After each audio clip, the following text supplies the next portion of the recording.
guys, just going to do a little video here of what's actually wrong with my T15 trigger and why it keeps getting stuck and won't reset.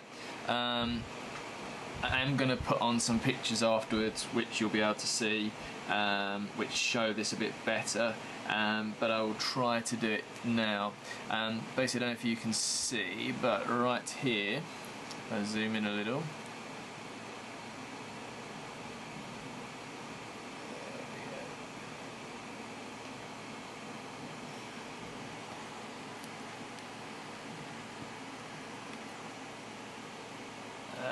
see. Yeah, I'm not going to be able to zoom in, which is annoying. But anyway, so just here is my little obstruction, and basically this is just sitting a little bit outside the metal, so it's not 100% flush. And then on the inside, what you can see is just here. You can see that actually it's catching there, and it's made a little ridge. Now, I was going to file it down, and then I've seen some people say they filed it down, it was still doing it, and it was moving. So what I think I'm going to do first of all is, because on the other side there is a little bit of room for the pin to come this way, I might try a little bit of pushing, gentle pushing, to push it through, and see if that does the trick for me. Because I'd rather not file it down if I can avoid doing that, because at the end of the day that little pin is obviously was made to a certain length, it's just not sitting right. So by pushing it back, hopefully that'll do the trick. So just getting a little cheapy little Allen key, as you can see. I'm just gonna put it on top, and I'm just gonna use a little bit of pressure from the hammer, just to tap it. I'm not going to do anything too drastic.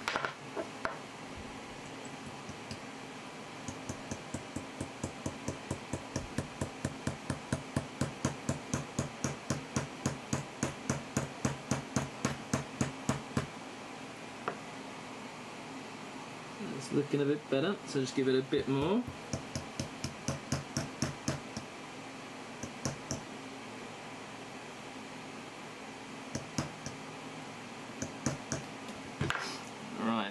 So, zoom out a little bit, because otherwise I'll keep moving around.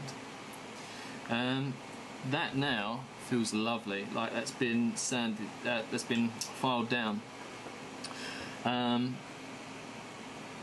Yeah, that feels much better. And if I now push that in and out, that really feels nice.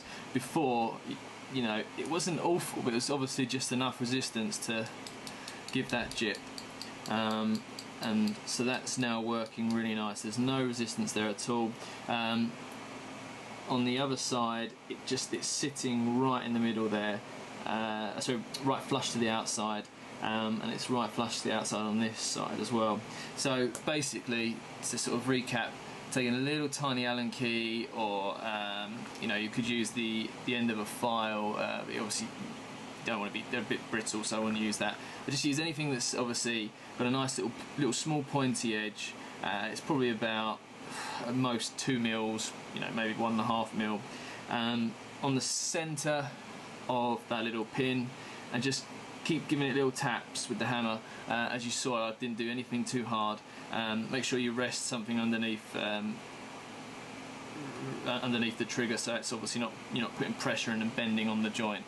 You're just literally focusing all of your effort, just tapping it gently, and that's done the trick for me. What I'll do is I will accompany this with some test firing in a minute, and just for my own peace of mind, and obviously for you guys too. But yeah, I'm happy with that. It feels much better. Some people said theirs have moved afterwards and gone back to doing the same thing. If mine does that, I'm really not too sure what I'm going to do, if honest. I don't want to glue it in, that's for sure. Perhaps that'll be a question for Tiberius Arms themselves to see what they recommend. Perhaps it's a new pin to go in there, but I don't know. Yeah, I'll cross that bridge when I come to it. But yeah, like I say, so far that looks to be good. While I'm just talking to you guys as well, O-rings. No, there's a really good video which I'm going to link to, which shows you the takedown, how to get to the trigger, which is great. That's why I haven't covered it off, because that guy did such a good job. One thing he really stressed was don't touch the O-ring, don't touch the O-ring. Mine, maybe like some other people's, fell off straight away, boop, popped out. I used a little bit of oil and that holds it in nicely, but the O-ring it came with, it felt like it wasn't going to last too long anyway, and I've heard that to be a problem.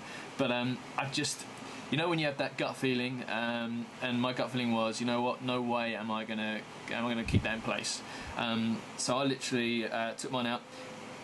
This little orange O-ring, I've seen someone else using it as well in another video or a picture. They came from on eBay. There's a guy called Flask Sniper, I think it is, and he does O-ring kits. Now, if you look for O-ring kits on eBay, he'll come up. I think it's something like Flask Sniper. But anyway, he does one for the Phenom and the X7 Phenom, and part of that kit was these orange ones. What I'll do is I'll try to get another one out. I'll take a picture of the ruler next to it, and then people can work out the measurements from that.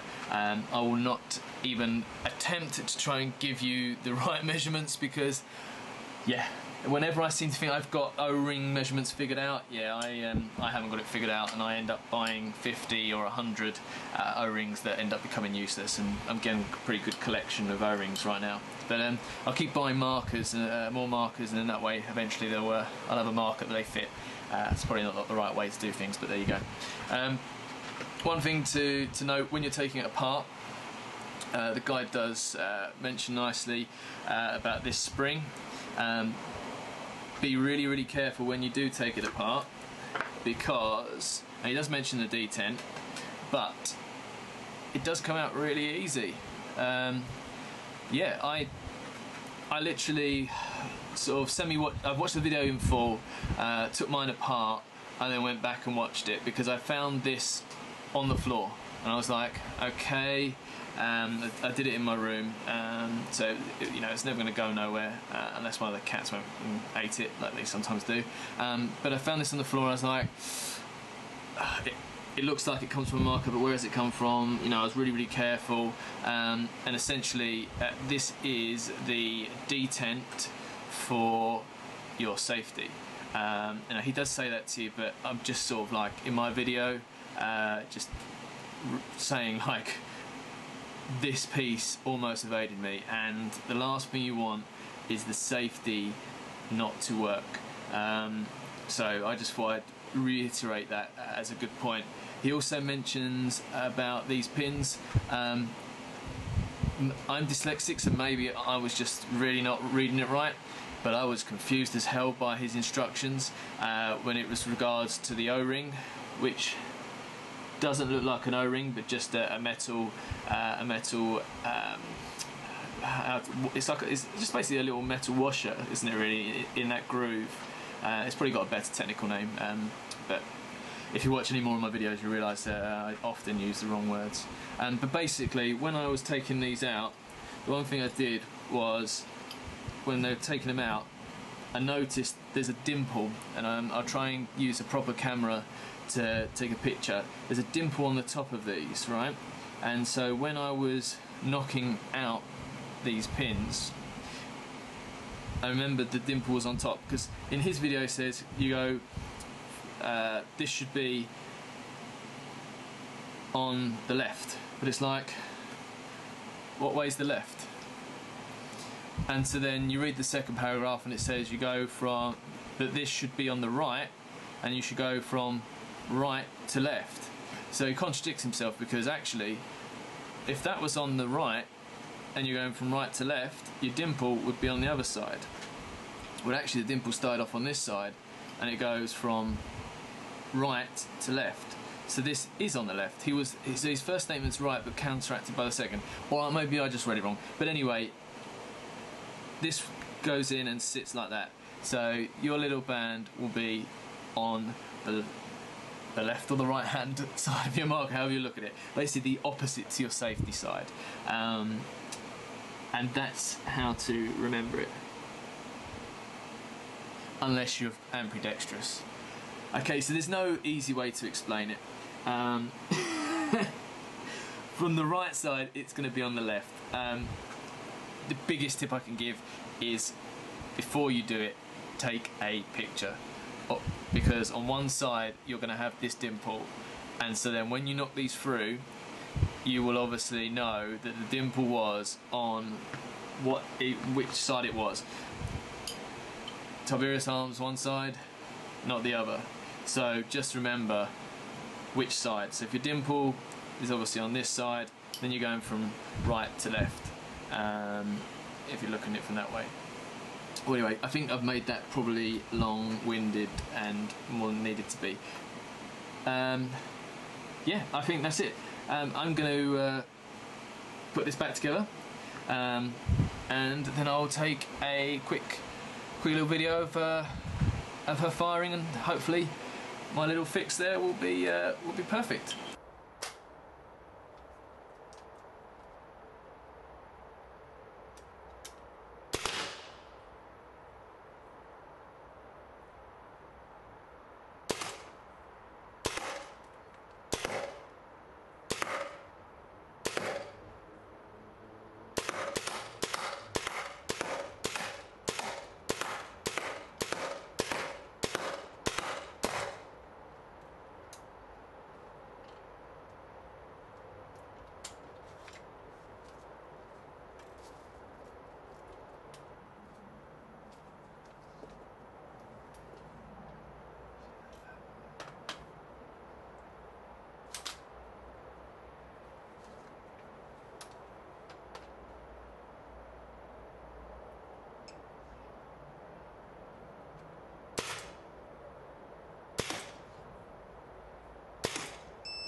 .312, so I'm going to just pull it down a little.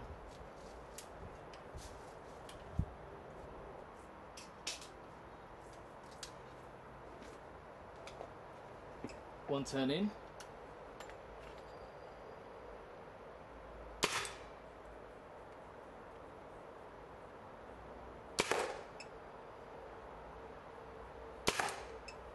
.287, .284, .284. 284,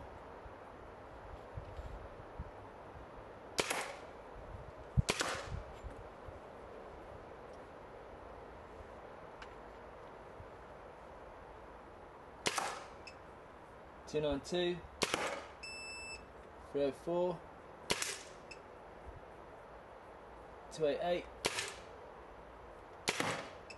284, 287, 284, 282, 302. To get the odd spike, this is heat. So this paint could be best described as hit and miss. Bit like my shooting. Okay, I'm out. Let me do one more mag.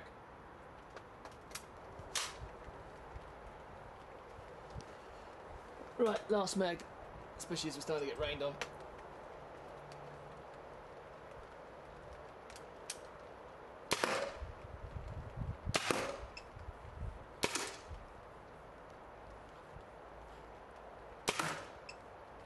.290, 287, 291.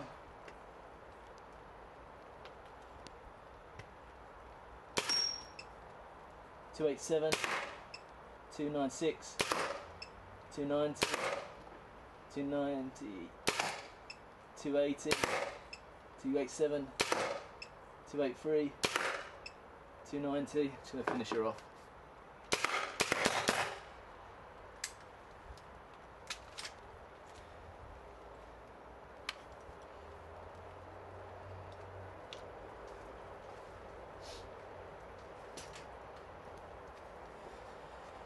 So that was 0 barrel brakes, using heat, which is now nearly 3 weeks old. No, 2 weeks old, sorry, beg your pardon. And firing hot at the start as well. So the fact that it made it through without any barrel brakes is pretty cool, or even chamber brakes. So yeah, happy with that. And that was also using my newly fixed mag. So yeah, good stuff.